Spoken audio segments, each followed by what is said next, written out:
అధిక బరువు అనేక సమస్యలకు కారణం. సాహితీ యోగా ఆన్లైన్ క్లాసులో జాయిన్ అవ్వండి. నమస్తే, నేను విజయ్.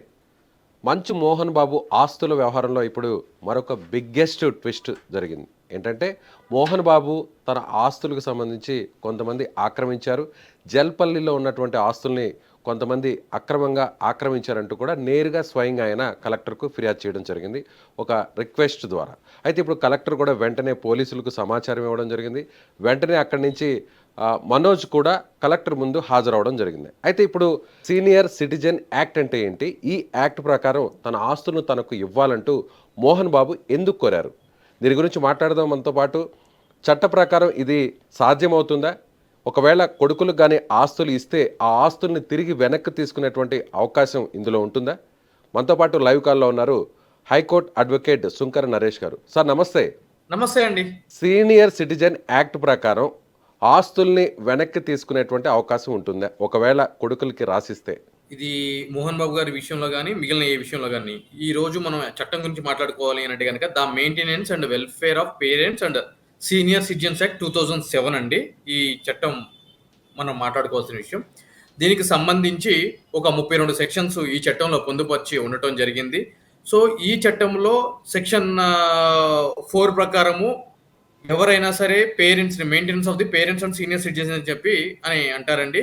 సో దాని ప్రకారము ఆ సెక్షన్ 5లో సెక్షన్ 4 బేస్ చేసుకుని సెక్షన్ 5లో అప్లికేషన్ ఫర్ మెయింటెనెన్స్ ఎవరైనా సరే ఒక అప్లికేషన్ అనేది concerned district collector and magistrate వారి ముందు ఒక అప్లికేషన్ పెట్టుకున్నట్లయితే కనుక దేనికి సంబంధించి అని అంటే కనుక ఒక ప్రాపర్టీకి సంబంధించి ఆ ప్రాపర్టీ అనేది ఏ విధంగా ఉంటుంది అని చెప్పి ఇదే చట్టంలో క్లియర్గా డెఫినేషన్ కూడా ఇవ్వడం జరిగిందండి. అందరికీ తెలిసి ప్రాపర్టీ అని అంటే కనుక ఒక ఆస్తి అని చెప్పి అనుకుంటారు, కానీ ఇక్కడ ప్రాపర్టీ అని అంటే కనుక అది మూవబుల్ కావచ్చు, ఇమ్మూవబుల్ కావచ్చు. అంటే కారు, సైకిల్, మోటార్ సైకిల్ ఇవన్నీ కూడా ఆస్తి కిందనే పరిగణించాలి. అదేవిధంగా టాంజిబుల్, ఇంటాంజిబుల్ అంటే కంటికి కనిపించేవి, కంటికి కనిపించని రూపంలో ఉండే ఆస్తి కూడా, అది బంగారం కావచ్చు, మరేదే ఇతరులైనా కావచ్చు, వాటిని కూడా ఇక్కడ ఆస్తిగానే అంటే స్థిరాస్తులు, చరాస్తులు అంతేనంటారా? ఎగ్జాక్ట్లీ అండి. సో నిర్వచనం ఇవ్వడం జరిగిందండి. సో దానికి సంబంధించి ఈ రోజు మనం చూసుకున్నట్టయితే కనుక మోహన్ బాబు గారు నాకు సంబంధించిన ప్రాపర్టీస్ నుంచి కొంతమంది ఎస్పెషల్లీ మనోజ్ గారిని వెకేట్ చేపించి ఆస్తులు నాకు తిరిగి ఇవ్వాలి అని చెప్పని ఒక అప్లికేషన్ అనేది పెట్టడం జరిగింది. దానికి సంబంధించి ఇటువంటి అప్లికేషన్ సంబంధించిన district collector as well magistrate వారి ముందు పెట్టినప్పుడు ఇమ్మీడియట్లీ ఆ అప్లికేషన్ని సంబంధించిన కలెక్టర్ వారు తన యొక్క కింది అధికారైన ఆర్డీఓకి ఫార్వర్డ్ చేయడం జరుగుతుందండి. ఫార్వర్డ్ చేసి 15 రోజుల్లోపు దీనికి సంబంధించి నాకు పూర్తి స్థాయి వివరణ ఇవ్వాలి అని చెప్పి ఆదేశించడం జరుగుతుంది. ఆదేశించిన తర్వాత 30 రోజుల లోపు ఈ యొక్క వ్యవహారానికి సంబంధించి ఎవరైతే గనక ఆ యొక్క ఆస్తిలో తిష్ట వేశారు, లేదు అని అంటే గనక అన్యాక్రాంతంగా అక్రమంగా ఈ చట్టానికి విరుద్ధంగా ఉంటున్నారో వాళ్ళకి నోటీసులు ఇచ్చి మేము మీకు వ్యతిరేకంగా ఎందుకు వెకేట్ ఆర్డర్ పాస్ చేయకూడదు అని చెప్పి నోటీస్ ఇచ్చి వాళ్ళ ఎక్స్ప్లెనేషన్ తీసుకున్న తర్వాత కలెక్టర్ గారికి అది సబబు అనిపించుకుంటే గనక తప్పనిసరిగా ఒక ఎవిక్షన్ అంటే ఖాళీ చేయమని చెప్పని ఉత్తర్వులు ఇచ్చే అధికారము కలెక్టర్ గారికి ఈ చట్టం అనేది ఇవ్వబడడం జరిగిందండి. ఒకవేళ పర్వాలేదంటారా ఈ చట్టం వారికి కూడా వర్తిస్తుందా? కుమారులైనా కుమార్తెలైనా వారికి కూడా ఈ చట్టం వర్తిస్తుందా? ఎవరైనా అండి, ఎవరైనా కూడా ఇక్కడ ఆస్తి విషయంలో స్వతహాగా సంపాదించుకున్న ఆస్త, లేదు అంటే కనుక పూర్వీకులకు సంబంధించిన వచ్చిన ఆస్త, ఇవన్నీ కూడా నిర్వచనం అనేది ఇవ్వడం జరిగిందండి ఇదే సెక్షన్ లో. సో కాబట్టి ఇక్కడ ఎటువంటి ఆటంకాలు కానీ ఏమి కానీ లేనే లేవు. ఇక్కడ క్లియర్ గా ఆ ఆస్తి అని అంటే కనుక అది యాన్సిస్ట్రల్దా, లేదంటే కనుక సెల్ఫ్ ఎక్వైర్డా, కనిపించేదా, కనిపించిందా, అదేవిధంగా మూవబుల్లా, ఇమ్మూవబుల్ అని క్లియర్ గా సెక్షన్ F లో క్లియర్ గా ఇవ్వడం జరిగిందండి. సో కాబట్టి ఇక్కడ కూతురైనా కొడుకైనా ఎవరైనా కూడా దీని ప్రకారం సీనియర్ సిటిజన్ ఎవరైతే కనుక ఒక 60 సంవత్సరాలు, దానికి కూడా యాక్ట్ క్లియర్ గా చెప్పడం జరిగింది. సీనియర్ సిటిజన్ అంటే కనుక ఎవరిని సీనియర్ సిటిజన్ గా కన్సిడర్ చేయాలి అని చెప్పని, ఎవరైతే కనుక 60 సంవత్సరాలు పూర్తి చేసుకుంటారో, 60 సంవత్సరాలు నిండుతాయో వారిని సీనియర్ సిటిజన్ కింద భావించాలి అని చెప్పి ఈ చట్టం అనేది చెప్పడం జరుగుతుందండి. సో దీని ప్రకారం ఎవరైనా కూడా అప్లికేషన్ పెట్టుకుంటే అది ఎటువంటి ఆస్తి అయినా కూడా కలెక్టర్ గారికి అధికారం ఉంటది అని చెప్పి ఈ చట్టం చెప్తుందండి. అంటే అది స్వార్జితం అయితే అంటే స్వంతంగా సంపాదించిన వారైతే స్వాధీనం ఆ ఆస్తి అయినా అయితే ఈ కాకపోయినా చట్టం వర్తిస్తుంది. స్వాధీనం అయినా అదేవిధంగా కాకపోయినా ఇప్పుడు అని చెప్తుంది. వారసత్వంగా వచ్చినటువంటి ఆస్తి అయితే అవకాశం ఉంటుంది. ఎగ్జాక్ట్లీ వారసత్వంగా వచ్చింది అయినా కూడా అని చెప్తుంది. సెక్షన్ 2లో సబ్ క్లాస్ ఎఫ్ లో ప్రాపర్టీ అంటే ఏంటి అని చెప్పి క్లియర్ గా అక్కడ డెఫినేషన్ ఇవ్వడం జరిగిందండి. అది మూవబుల్లా ఇమ్మూవబుల్లా ancestral or self acquired clear గా పొందుపరచడం జరిగింది.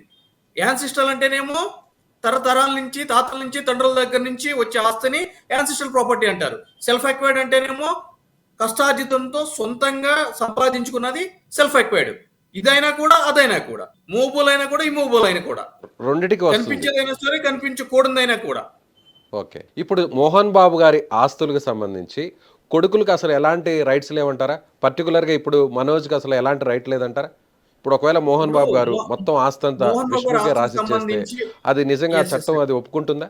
ఎస్ అండి. ఇప్పుడు ఇక్కడ ఏం జరుగుతుంది అంటే గనక ఇది ఈ విషయానికి వస్తే గనక ఇది సివిల్ కోర్టు ఆధ్వర్యంలో సివిల్ కోర్టుకి అధికారం ఉండే వ్యవహారం అండి. అంటే ఎవరికి ఎంత ఆస్తి దక్కుతుంది ఏంటి అని చెప్పని. ఒకవేళ ఇప్పుడున్న ఆస్తులన్నీ కూడా మోహన్ బాబు గారు కష్టార్జితం అయి ఉంటే గనక అది మోహన్ బాబు గారు ఆయనకి ఇష్టం వచ్చిన వ్యక్తుల పేరు మీద రిజిస్టర్ చేసుకోవచ్చు. సో కూతుర్లకి కానీ కొడుకులకి కానీ సమానమైన హక్కు వాటా ఉంటుంది అని చెప్పడానికి చట్టములో ఏ విధమైన నిబంధనలు నియమాలు లేవండి. అదే ఆ యొక్క ఆస్తి గనక తాతల నుంచి అంటే మోహన్ బాబు గారి తండ్రి దగ్గర నుంచి కానీ ఆయన తాతగారి దగ్గర నుంచి కానీ ఈ విధంగా వారసత్వంగా గనక ఆయనకి వచ్చినట్లయితే గనక అటువంటి ఆస్తిలో ఆడపిల్లతో సహా అందరికీ సమానమైన హక్కులు కల్పించబడినాయండి చట్టం ద్వారా. దానికి సంబంధించి ఆ విధంగా ఆస్తిలో హక్కు పొందాలి అని అంటే కనుక సివిల్ కోర్టుని ఆశ్రయించి పార్టీషన్ సూట్ అని చెప్పని అంటామండి. ఆ సూట్ ఫైల్ చేయడం ద్వారా ఇది ఏ విధంగా వచ్చింది ఏంటి అని చెప్పి ఎవరైతే కనుక పార్టీషన్ ఫైల్ చేస్తున్నారో అతని మీదే ఆ బాధ్యత ఉంటది కాబట్టి అవన్నీ కూడా అతను ప్రూవ్ చేసి ఇది యాన్సిస్ట్రల్ ప్రాపర్టీ కాబట్టి నాకు కూడా సమానమైన హక్కు ఉంటుంది అని చెప్పి ప్రూవ్ చేసుకుంటే సంబంధించిన కోర్టు ఉత్తర్వుల ద్వారా మాత్రమే అతనికి హక్కు దొరుకుతుందండి.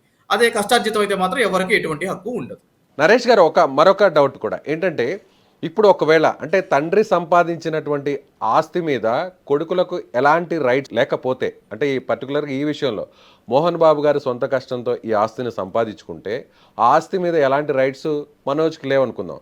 ఒకవేళ మనోజ్ కుమార్తెకు అప్పుడు తాత అవుతాడు కాబట్టి మోహన్ బాబు గారు తాత ఆస్తి మీద హక్కు వారి కుమార్తెకు వస్తుందే మనోజ్ కుమార్తెకు? సొంత కొడుకుకి ఎటువంటి హక్కులు లేవు అని చెప్పి క్లియర్గా చట్టం చెబుతున్నప్పుడు ఇక కొడుకుకి పుట్టిన కూతురికి ఏ విధంగా హక్కులు వస్తాయండి? రావు. సో అంటే తాత ఆస్తి మీద మనవడు లేదా మనవరాలకి హక్కు ఉంటుంది, రైట్స్ ఉంటాయి అని అంటారు కదా చట్టంలో. ఇక్కడ నేను ఏం చెప్తున్నాను అని అంటే కనుక ఆ ఆస్తి యొక్క నేచర్ అంటే ఆ ఆస్తి యొక్క స్వభావం ఏంటి అనేది ఇక్కడ ప్రధానంగా మనం చర్చించుకోవాల్సిన ఆవశ్యకత అవసరం ఉంది అండి. సో ఆ యొక్క ఆస్తి గనక తాతల నుంచి తండ్రుల నుంచి వచ్చినట్లయితే గనక దానికి సంబంధించి కొడుకుకి పుట్టిన కూతురు లేదంటే ఆ యొక్క కొడుక్కి అంటే మోహన్ బాబు గారి మనవడికి కానీ మనవరాలకు కానీ హక్కులు ఉంటాయి. అదేవిధంగా మనోజ్ గారికి కూడా హక్కు ఉంటుంది. కానీ ఇది మోహన్ బాబు గారు సొంతంగా తన యొక్క కష్టార్జితంతో సంపాదించుకున్నటువంటి ఆస్తి కాబట్టి ఆ యొక్క ఆస్తి మీద ఎవరికి ఎటువంటి హక్కు ఉండదు. కొడుకే కాదు మనవరాలకు కూడా రైట్స్ లేవు అని ఒకవేళ డిసైడ్ అయితే అది ఖచ్చితంగా అది వర్తిస్తుందా? అది వర్తిస్తుందండి. అది చట్టం అండి. అది ఈ రోజు వచ్చింది కాదు, కొన్ని సంవత్సరాల నుంచి డిసైడ్ అయిన మరి తాత law అది. ఆస్తికి మనవాళ్ళు వారసులు అంటారు కదా. అటువంటి తాతయ్య అది ఎటువంటి పరిస్థితుల్లో అంటే కనుక ఇప్పుడు ఎవరైనా ఒక వ్యక్తి తన కష్టార్జితంతో సంపాదించుకున్న ఆస్తికి సంబంధించి ఎటువంటి వీలునామా కానీ అదేవిధంగా ఎటువంటి క్రయ విక్రయాలు కానీ జరపకుండా చనిపోయి ఉంటే అప్పుడు వీళ్ళందరికీ కూడా సమానమైన హక్కులు ఉంటాయి. ఓకే. ఆస్తి పంపకాలు లేదంటే వీలునామా రాయకుండా చనిపోతే అప్పుడు తాత ఆస్తికి మనవాళ్ళు మనవరాళ్ళు హక్కుదారులు అవుతారు అంతేనా? ఎస్, ఎగ్జాక్ట్లీ అండి, ఎగ్జాక్ట్లీ. ఓకే. ముందుగానే ఆస్తి పంపకాలు రాసేస్తే వేరే వారికి రిజిస్ట్రేషన్ చేసేస్తే అది వర్తించదు. వర్తించదండి. అదేవిధంగా రెండవ భార్యకు కూడా రైట్స్ ఉండవు అని అంటారు. పర్టికులర్గా ఈ విషయంలో ఇప్పుడు మనోజ్ చేసుకున్నటువంటి ఆమె రెండవ భార్య కింద వస్తుంది. ఆమె కూడా ఎలాంటి రైట్స్ ఉండవు. ఒకవేళ నిజంగా కానీ ఇస్తే, ఒకవేళ ఆస్తి పంపకాల్లో మనోజ్కు లేదంటే విష్ణుకు పంపకాలు జరిగితే రెండవ భార్యకి రైట్స్ ఉండవు అంటారా? భర్త యొక్క ప్రాపర్టీ మీద భార్యకి ఎటువంటి హక్కు ఉండదండి. ఓకే. పిల్లలకు ఉంటుంది. ఒకవేళ అంటే ఈ యాక్ట్ ప్రకారం, చట్ట ప్రకారం చూస్తే ఇప్పుడు మనోజ్ని ఇంట్లో నుంచి బయటికి పంపించే ఛాన్స్ ఉంటుందే? ఖచ్చితంగా రైట్స్ ఉంటాయా? అబ్సల్యూట్లీ అండి, అబ్సల్యూట్లీ. ఇప్పుడు ఏదైతే గనక ఈయనకి సంబంధించి మనోజ్ గారు ఈ యొక్క ఆస్తుల్లో అక్రమంగా ఉంటున్నారు అని చెప్పి తేలితే డిస్ట్రిక్ట్ కలెక్టర్ గారు ఇమీడియట్లీ ఎవిక్షన్ నోటీస్ అనేది ఇవ్వడం జరుగుతుంది. ఒకవేళ ఆ నోటీస్ ఇచ్చిన తర్వాత ఆయన ఖాళీ చేయకపోతే గనక డిస్ట్రిక్ట్ మెజిస్ట్రేట్ కలెక్టర్ వారికి కమిషనర్ ఆఫ్ పోలీస్ కానీ, అదేవిధంగా సూపరింటెండెంట్ పోలీసు అధికారులకు కానీ వాళ్ళని ఆదేశించి ఆ విధంగా పోలీసు బందోబస్తు ఏర్పాటు చేసి పోలీసుల ద్వారా ఖాళీ చేయించడానికి కూడా వాళ్ళకి ఆస్కారం ఉంది అని చెప్పి ఈ చట్టం చెప్పడం జరుగుతుంది. అలాంటి ఇలాంటి విషయంలో అంటే ఒక మోహన్ బాబు గారి విషయంలోనే కాకుండా గతంలో కూడా ఇలాంటి ఇన్సిడెంట్స్ చాలా జరిగా, అంటే చాలా సొంత జరుగుతూ కొడుకునే ఉంటాయండి. ఇంట్లో నుంచి ఈ యాక్ట్ ప్రకారం బయటికి పంపించినటువంటి దాఖలాలు ఏమైనా ఉన్నాయంటారా? అండి, ఈ యాక్ట్ మనం ఏమనుకుంటాం అంటే కనుక ఓన్లీ సీనియర్ సిటిజన్స్ కి అని చెప్పి మనం అనుకుంటాము. కానీ ఇది ఉమెన్ కి, చిల్డ్రన్ కి, డిజేబుల్డ్ పర్సన్స్ కి అండ్ సీనియర్ సిటిజన్స్ కి దీనికి సంబంధించి ఒక విభాగాన్ని ప్రతి జిల్లాలోని కలెక్టర్ కార్యాలయంలో నెలకొల్పబడటం జరుగుతుందండి. దీని ప్రకారం నేను చెప్పిన వ్యక్తుల్లో ఎవరైనా కూడా ఈ విధంగా పిల్లలు కానీ, భర్త కానీ, మిగిలిన ఎవరు కూడా వాళ్ళని చూడకపోయి ఉంటే గనక ఆ విధంగా సంబంధించిన కలెక్టర్ వారి ముందు ఒక అప్లికేషన్ పెట్టుకుంటే ఆ అప్లికేషన్ బేస్ చేసుకుని కలెక్టర్ గారికి సబబు అనిపిస్తే ఉత్తర్వులు ఇచ్చే అధికారము పుష్కలంగా ఈ చట్టం అనేది కల్పించడం జరిగిందండి. అదేవిధంగా దీనికి సంబంధించి 2011లో కూడా తెలంగాణ రాష్ట్ర ప్రభుత్వానికి సంబంధించి రూల్స్ కూడా పొందుపరచడం జరిగింది.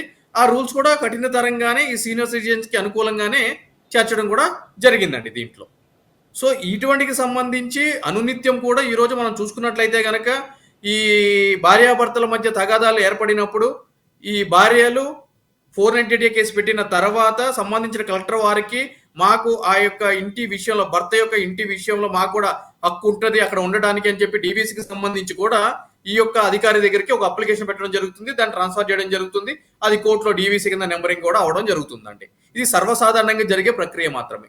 సొంత కష్టంతో ఒకవేళ మోహన్ బాబు గారు ఆస్తులు సంపాదించుకొని ఇప్పుడు జలపల్లిలో ఉంటున్నటువంటి ఆ ఆస్తులు కావచ్చు, లేదంటే ఆ నివాసం కావచ్చు, ఇవన్నీ కూడా ఆయన సొంతం కష్టంతోనే సంపాదించారని అనుకుందాం. అయితే ఇప్పుడు కొడుగ్గా ఆ ఇంట్లో ఉండడానికి ఎలాంటి రైట్స్ లేవంటారా? కొడుగ్గా లేవండి. అబ్సల్యూట్లీ నో రైట్స్ అండి.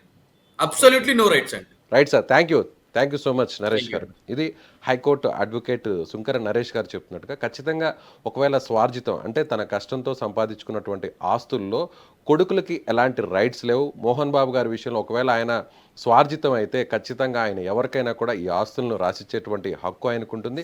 మరొక వైపు సీనియర్ సిటిజన్ యాక్ట్ ప్రకారం ఎవరైతే జిల్లా మెజిస్ట్రేట్ కలెక్టర్కు ఎవరైనా రిక్వెస్ట్ పెట్టుకుంటే వెంటనే కలెక్టర్ కింద ఉన్నటువంటి రెవెన్యూ అధికారులకు దాన్ని ఫార్వర్డ్ చేసే రైట్స్ ఉంటాయి. ఆ తర్వాత 15 రోజుల లోపల వెంటనే అక్కడి నుంచి ఎవరైతే అక్కడ అక్రమంగా ఉంటున్నారని ఫిర్యాదు చేశారో వారిని అక్కడి నుంచి బయటకు అంటే పోలీసుల ద్వారా కూడా బయటకు పంపించే ఛాన్స్ కూడా లేకపోలేదని అడ్వకేట్ చెప్తున్నారు. Thank you so much.